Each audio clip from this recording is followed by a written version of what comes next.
Okay. So here I have this Danish teak cabinet I picked up for 40 bucks. It has no legs, but we're gonna get legs on it later. And it has a lacquer, probably a colored lacquer on it. So this is what I do to get the lacquer off.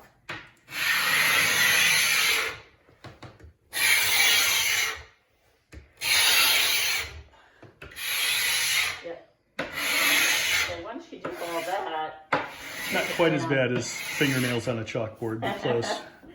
So that the veneer on this is probably pretty thick because it looks like an older piece. You have to be really careful on something like this, which is like a late early 70s piece. It's pretty thin, but it's not really taking off wood. It's just, well, maybe a teeny bit. It's just taking off the lacquer, and then I'll sand it with 150 grit, probably with a sander, but you could do it by hand. And you have to be pretty careful with the edges on this, or you're gonna mess up the wood grain. So I just do it very carefully, or you can push out also a little bit. Sometimes I put my hand there in a very controlled way on that side. This edge, with the long edge, it's not too bad.